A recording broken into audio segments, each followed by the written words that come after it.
Berlin, Berlin, hier lebt der Mensch gefährlich und rutscht er aus, dann dreht sich keiner um.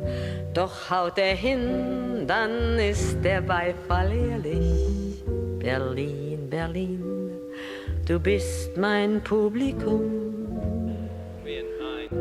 Das ist Berlin, wie es weint und wie es lacht.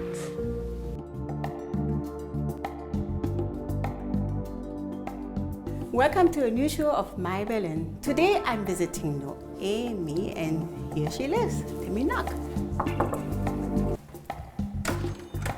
Hello, Hey, Noemi. how are you? Nice to see you. Nice to meet you. Very nice to meet you. Beautiful home. Welcome, thank you. Thanks. Please come in. Wow, nice. This is so beautiful here. Thank you. Yes. Welcome. I'm glad you made it. Yeah, thank you. Where are you going to show? What are you going to show me? This is here. This is our entrance, and I would say we sit in the living room. Okay, look. Okay? Yes. Please. Okay. After you. While I've been showing this beautiful apartment, let me introduce Noemi Castellanos de Küter. She has been a senior lecturer for several international business schools: ESEG School of Management, Paris, HWR, Berlin, HTW, Berlin, Turo College, Berlin, for Principles of Management, Multinational Business Management, Marketing and Entrepreneurship. She also designed and holds seminars in business etiquette, networking communication, presentations, and coach the process of re-entry into a new job. So now we're in your beautiful living room. It's so beautiful, and I can see lots of pictures which comes from your country, from Bolivian, and you're going to tell me all about it. But you're in Berlin since when? I've been back and forth. The first time I came 15 years ago, and then I left again, and then I came back again, and now I've been here for almost 2 years already. Okay, yes. almost 2 years. Yes. And how's your German? It's okay. Okay, yes, yes. it better be. No, Because it's in good. your job, you do exactly what? I teach at the university. I teach at 2 different universities, but I also give seminars, and I'm a coach. Okay. So I do all kinds of stuff. So let's go back. You were born in Bolivia. Yes. Yes. My name gives it all away. Yes. Say your name in your It's your a nice language. icebreaker. Noemi Noemi Castellanos de Küter. Ah, that's so beautiful. It incorporates everything. Noemi is Hebrew. I was supposed to be Tobias, and then I was born. So both my parents came very spontaneously to Noemi. And it's always the only one everywhere. So it's a challenging name, but I love it. And where were you born exactly? I was born here, and then I left to South America. Okay.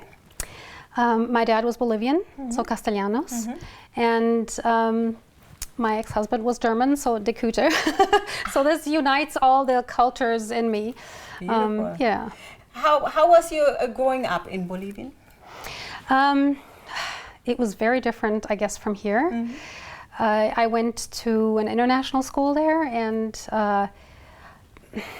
I grew up in between. We came here not every year, but every 2 years to visit my grandmother who lived here. And she actually lived in the same apartment. So this was my Germany. This apartment was it. Oh. That's about all I knew as a little kid. Your grandmother, she was from Bolivian as well? No, she was originally German. Oh, yeah, okay. And so she lived in Berlin. When And was we that? came to visit. When? That's a good question. About 50 years back or 60 years back, so Wow. quite a while. Yeah. I mean, after the World War. Yes. Yeah. Yes. Exactly, because they had a house in Potsdam, and then that was taken away, and they were given this apartment by the bank, and that's how the family came in this apartment many years ago. Yeah. Pretty interesting. And then you said that your great grandfather taught at the Humboldt University. He was a chemist. He invented all kinds of stuff, like the indigo blue that blue jeans used, and the fake taste of lemon. He was an inventor. He was a chemist and an inventor, and with the money he earned, he didn't keep the rights, but with the money he earned, he invested that in art. Unfortunately, some of it got lost after World War II and during the war. But that's why some of the paintings are still from my great-grandparents. Yeah. You're going to tell me more about the paintings, but I want to know about you. When did you studied then languages?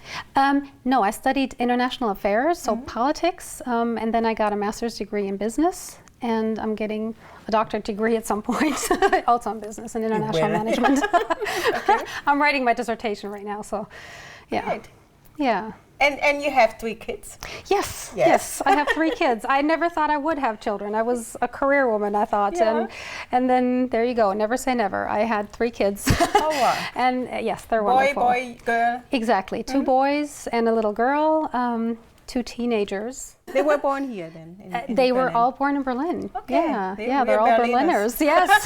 Could you ever imagine all Berliners, that? right. This is where they all unite. Yeah. Okay, and now we're here in Charlottenburg. You love this neighborhood? This is a nice neighborhood. Yeah. It's very family-oriented. It's not the hip. The happening of Berlin doesn't happen here necessarily. It's a bit old, but at the same time, I like to live here. My kids find it boring, but but it's a great neighborhood. It's nice and quiet. I'm close to the forest, so if I ever feel like running every now and then, I go to the Grunewald. So yeah. Is there anything similar to Bolivian which you can compare to Berlin? Like the nature? When the sun comes out once a year. Yeah, okay. We have very blue skies in Bolivia. Yes. No. Where I grew up was in La Paz, which is 4,000 meters where you land, and then the city is about 3,400, 3,600, so we have completely different vegetation. Wow. And then my parents moved to the south of Bolivia, where some of the vegetation is similar to this, but the weather isn't. The weather is still very sunny. It's a wine-producing area, so it's How very many beautiful. times you go there to visit? At least once a year I try. Okay. Yeah. So when you first came to Berlin, what was like the touristic site you see and which was imposant for you to see? There's so many great places. Yeah. I find this such a fascinating city because it's got so many different faces and so many different people. And this is the one city that you don't have to belong to one circle only. My friends come from all over the world and from all different backgrounds, and that's what I love about Berlin. And you have grunchy places, and then you have great places and chic places and relaxed places. And what I also like is it's a big city, but all these little quarters are like a small town, and everybody knows you, and it's very familiar. So there's so many advantages to the city. We're going to go to the Philharmonie. You love the Philharmonie, I heard. Yes, I do. I love the architecture. I love that whole area. The mixture of old and new and modern, and the history it bears, that whole Potsdamer Platz. I was there when the wall came down and when Pink Floyd decided to play spontaneously. You were there? I flew there from the States. It was a crazy time. I was studying politics, and our professor started with the old book, and then he said, all right, guys, there's so much happening, we're going to start reading the papers. And then we watched television. The internet was there, but not as present as it is now. Yeah. And I told him the wall is going to go, and everybody thought I was completely insane. And it happened, and it was absolutely breathtaking. So I came, and since I'm very short, I'll never forget, there were so many people at that place. So another friend from New York and I went and we looked for tall guys, and one good guy, bless him, had me on his shoulders for 3 hours of this concert.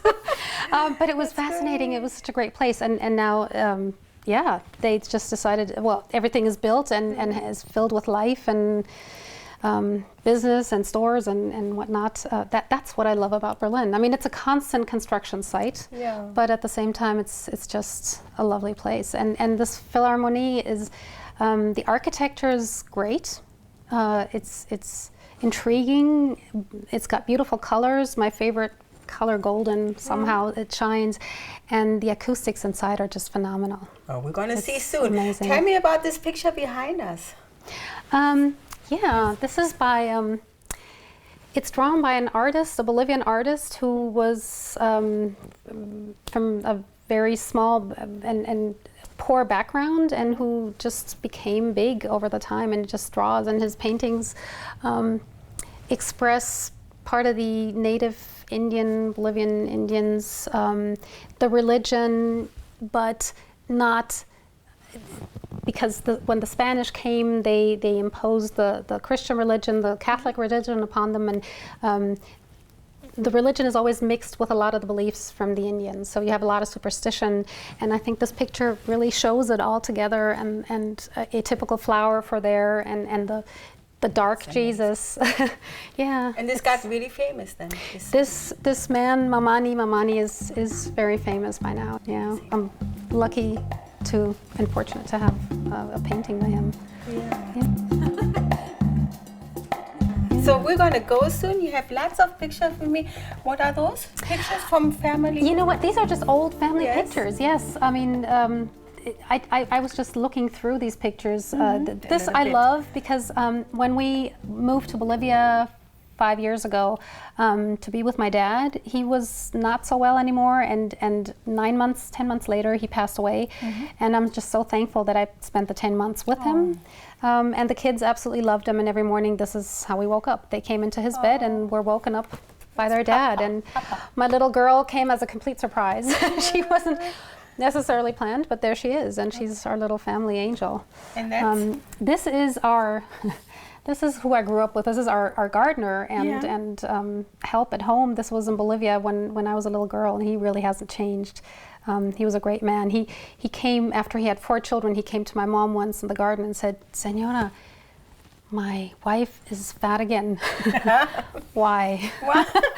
It's great. So my mom borrowed some books of ours and showed him why. That's beautiful. Do you teach your children the tradition of Bolivia a little bit? They speak Spanish now. Yeah. When we went to Bolivia, they spoke not one word, and Benjamin's teacher came to me after 2 weeks and said, "Oh, aren't you the mom of this little boy, Benjamin?